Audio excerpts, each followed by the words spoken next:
Hi everyone, it's Raina. So this video is for Sagittarius rising, and I have the sun in Sagittarius, so I really am going to enjoy talking about this sign. This is a perfect example, though, of how the rising sign may differ from the sun sign. And the rising sign is what you project as an image, a personality to the world at large. And depending on what your sun sign is, if it clashes with that rising sign, there's going to be a real disconnect between your true self and that image. Now, giving my own personality as an example, as a sun in Sagittarius, I should be very extroverted and things like that, but I'm not. I'm actually very subdued when I'm around other people, but I have Taurus rising. I also have the sun in the 8th house, which is Scorpio's house. It's more of a hidden type of an energy. Maybe that's why I don't show my face on YouTube too. But Sagittarius rising will definitely be extroverted, even if it's not their core personality. So let's say your sun is in Cancer, and typically you're a homebody, you love to just have your close circle of friends and family, but there's that part of you that enjoys socializing with people you haven't met and doing things in that vein as well, or you at least can do it. You may not want to do it on a regular basis. One of the things that I've been saying in prior videos in this series is that I kind of pushed back about this idea that the rising sign was somehow the social mask, because thinking about myself, I said, I don't have a mask. What you see is what you get. I'm, open. I don't try to put up a false front. But actually, we do show different faces to different people. When we really know someone, I think they see the essence of who we are, and we don't always show that essence to every Tom, Dick, and Harry that comes down the block. But on the other hand, there's also the idea that I came up with based on my reading that perhaps the rising sign is actually dealing with how we fit into our family of origin. And I base that off of reading that it loses its influence past the age of 30, that it's not as prominent a feature in our lives, and that the sun sign becomes more of what we show to the world, or, maybe we integrate it better. And so that really seemed to me to go along with the end of the first Saturn return, where people tend to, let's say they get married, they have children, and they tend to form their own families and lose that family influence. So if we take that theory of mine and we apply it to Sagittarius rising, Sagittarius rising is very freedom-loving. Even if your sun sign is Cancer, if I go back to that example, or Scorpio. If your sun sign is Pisces, you may be a very slippery creature. Because these are both mutable signs, you may really be very elusive, and people have a hard time pinning you down, getting you to commit. But same with Cancer sun sign. Usually somebody who is a sun in Cancer will be very happy to commit to a relationship. You, however, may have ambivalence and you don't know why. One thing that we could talk about in terms of applying my theory is that perhaps when you were growing up, you were forced to learn to adapt to new environments because maybe you were a military brat. You had a parent who was in the military and you moved around a lot. Sagittarius rules foreign travel. So maybe it wasn't, sometimes it can be like a diplomat or something like that. So you had to go and learn about different cultures to be able to fit in there. And your sun in Cancer may have preferred to have roots, and yet you had to do that. Now, even if it was something that clashed with your core self, it got conditioned into you, and even as an adult, you may still have those tendencies and feel like you have to escape when a relationship gets very close. And it's kind of like this coping mechanism that comes from long, long ago. Because think about it. If you make friends in one place and then your parents are ready to move on to the next place, that's kind of traumatic for a child, especially a water sign. So that's just kind of like a little aside there. But in that similar vein, a Sagittarius rising person is going to be very broad-minded. The 9th house is the house that Jupiter, the ruler of Sag, rules. And by the way, whatever the ruler of your rising sign is, that's your ruler. So your ruler is Jupiter. This gives you a very lucky, basic sense of self. So you may be the kind of person that just happens to wander into great experiences. They come to you easily, and you just have this constant lucky streak, let's call it. In the tarot, the Wheel of Fortune is connected to Jupiter, so there you go. Now, the physical appearance, I remember reading somewhere that Sagittarian rising can have a kind of a horsey face. I wish I could find that book. And it's like you might have a broad forehead. You may have I think you might even though you're not Leo, have like a thick head of hair. Definitely sporty. So even if you're a woman and let's say your sun sign is in something rather feminine, like Taurus or, anything, even like though Libra is a masculine sign, Librans tend to dress very girly girl.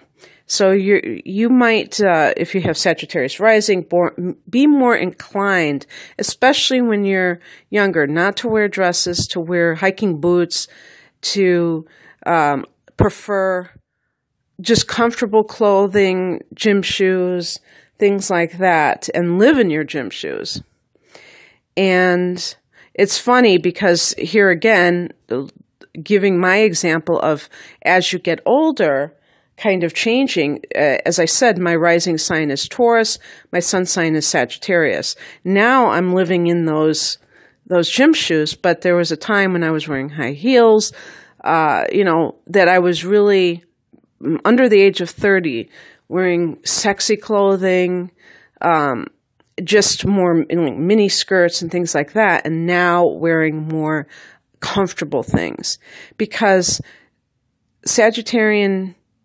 the sign of Sagittarian can be very outdoorsy and loving nature, but that kind of adventure, that expansive quality. So climbing mountains,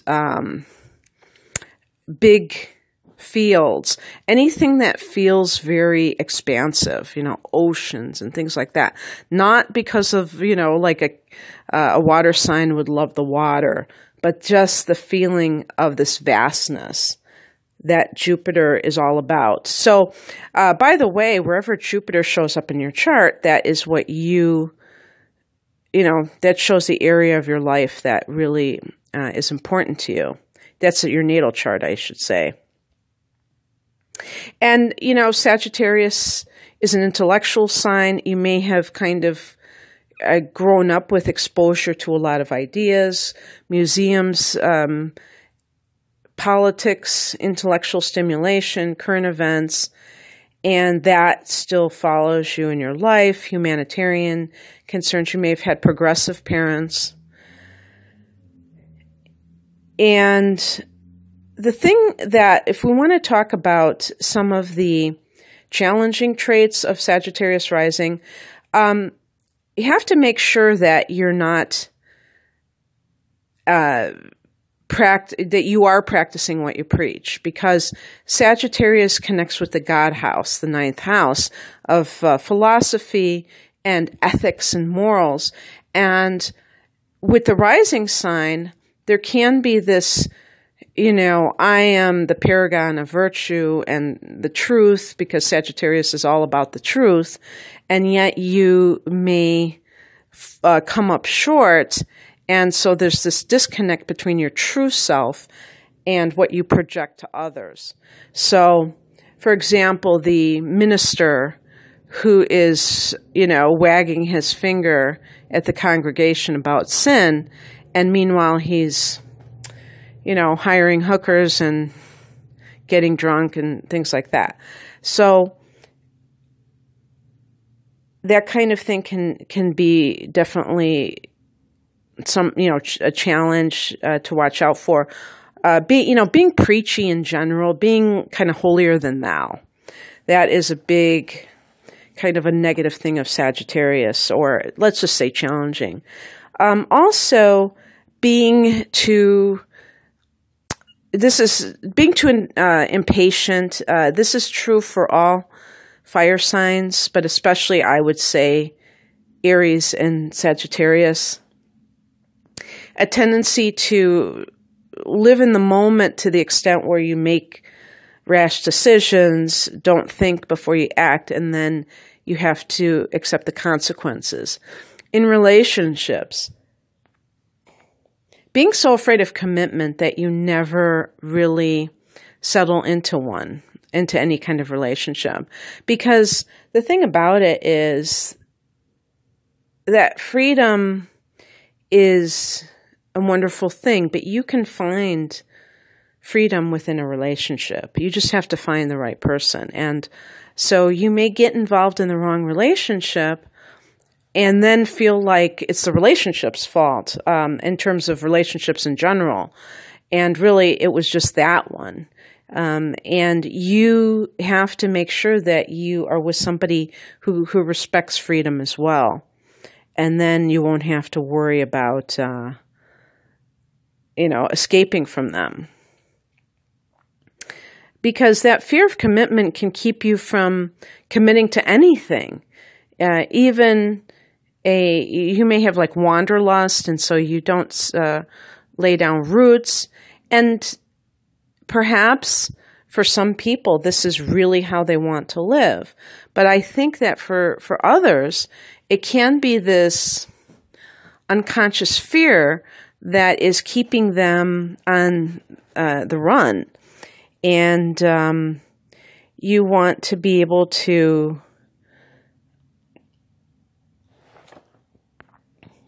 be the kind of person who is capable of,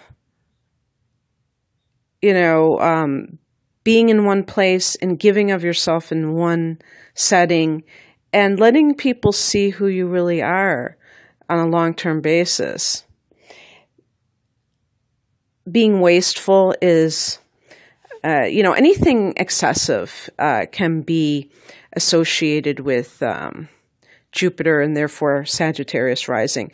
By the way, a couple of famous people who have or had Sagittarius rising that I really wasn't aware of. One of them was Elvis, who had a sun in Capricorn and a moon in Pisces. And a lot of times if you see pictures of Elvis, because a rising sign is supposed to be the image, but there was this, I always saw like kind of a melancholy part of Elvis. Maybe I was seeing the Pisces, but you know, Capricorn is rather serious, so I think that might have been what it was. And yet I saw something on YouTube with him, and he was acting so goofy, like a kid, so he had that playful part of himself. And I would say, because of that iconic image, that was the Sagittarius rising part. Because the other person that had that as well is, or has it, I should say, is Bob Dylan. Now, again, going back to my theory that the first 30 years, when Dylan happened to hit it big, if you look at, I think, what the iconic image of Bob Dylan is and always will be, it was the mid-60s where he had kind of like an afro. It was like an afro, and it was, wild hair, but very wild, very big, and kind of like, not combed. And there was just something very, very cool about him. For Elvis, he had his own unique, the pompadour. Both of these are like hairstyles too, so there may be something about that mane again. But it's just interesting because it gave this feeling of rebellion. They both gave this feeling of rebellion, and that is something that all fire signs can do, and speaking of a couple more positive physical traits of Sagittarius rising is having a very kind of a cheerful expression that is inviting, that other people see you and they can see that positivity brimming from you.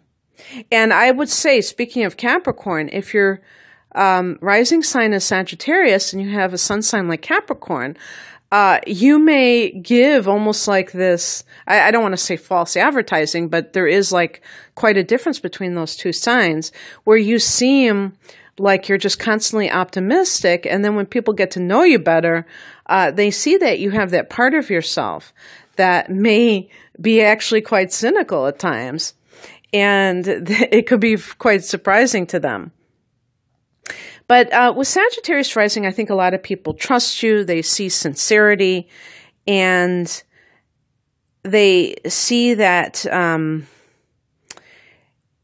you just have a brightness, a light in your eyes, and that can be very appealing to other people.